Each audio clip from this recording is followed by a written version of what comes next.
অনেকদিন পর বাসায় নাস্তা বানাচ্ছি। আর রুটিটা সবসময় বানানো হয় না। অনেক বেশি ঝামেলা হয়ে যায় যেহেতু ছোট বাচ্চাটা কোলে রুটি বানাতে খুব কষ্ট হয়। সো হ্যালো এভরিওয়ান, আসসালামু আলাইকুম। কেমন আছেন সবাই?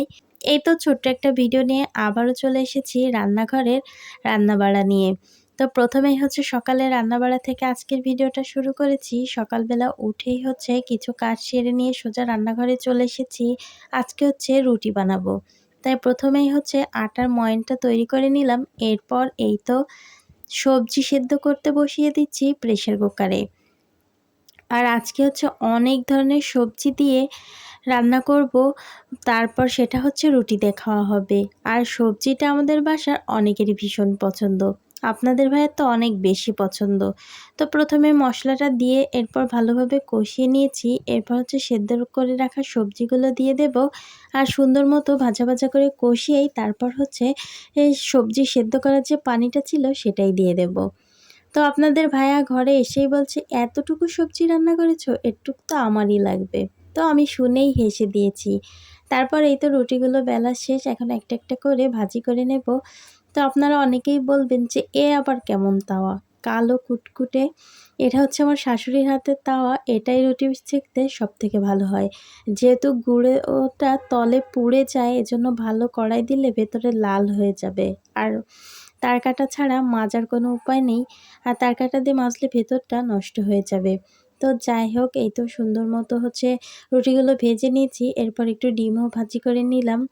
তারপর সোজা দুপুরে রান্না করতে চলে এসেছি। খাওয়া দাওয়া শেষ করে রেখে আজকে লইট্টা শুটকি দিয়ে লাউ দিয়ে রান্না করবো। এটা আমার হাজবেন্ডের রেসিপি। তো রান্নাটা বেশ মজাই হয়েছিল। যেহেতু খাওয়া দাওয়ার পরেই ভিডিওটা দিচ্ছি। এই তো লাউগুলো সুন্দর মতো কেটে ধুয়ে পরিষ্কার করে নেব। তারপর লাউয়ের তরকারিটা প্রথমেই বসিয়ে দেব। তারপর প্রথমে শুটকি মাছগুলো এই তো তেলের ভিতর ভাজি করে নেব। তো অনেকটা সময় ভাজি করে নিয়ে লাউ রান্না করতে কিন্তু পেঁয়াজ, কাঁচামরিচ ছাড়া আর কিছুই দেওয়া হয় না। তো লাউয়ে একদম অল্প করে ঝাল দিয়েছি। এখন সুন্দর মতো নাড়াচাড়া করে লবণ হলুদ দিয়ে লাউটা পেঁয়াজ আর মাছগুলোকে সুন্দর মতো ভাজা ভাজা করে নিয়েছি। এবার অল্প করে একটু পানি দিয়ে দেব। দিয়ে মশলাটা একটু কষিয়ে নেব। আর মশলাটা সুন্দর মতো কষানো হয়ে গেলে এরপর একটু ভাজা ভাজা করে ঝোল দিয়ে দেব। তো যাই হোক, কষানোটাও শেষ। এখন ঝোল দিয়ে দিচ্ছি। আমার যেইটুক মনে হবে দিতে আমি সেইটুকুই দেবো। অনেক বেশিও দেবো না, আবার কমও দেবো না। এরপর পানিটা হালকা গরম হলেই লাউগুলোকে দিয়ে দেব। দিয়ে কিছুক্ষণ ঢাকা দিয়ে রাখবো। তারপর কিছুক্ষণ জাল হলেই সুন্দর মতো নাড়াচাড়া করে নাড়িয়ে দেব। এইভাবে কয়েকবার সুন্দর মতো নাড়াতে নাড়াতে লাউটার অবস্থাটা দেখুন। লাউটা এত ভালো ছিল, মিষ্টি ছিল, গলে একদম একটুখানি হয়ে গেছে। তো লাউয়ের তরকারিটা তো হয়েই গেল। এরপর আরেকটা তরকারি রান্না করব। অনেক দিন ধরে আমার ইচ্ছা করছিল একটু হাঁসের ডিম ভুনা খেতে। তো এমনি এমনি তো আর খাওয়া যায় না, সঙ্গে একটু আলু দিয়ে দিলাম। আর আলু দিয়ে হাঁসের ডিম ভুনা আমার কাছে বেশ পছন্দ।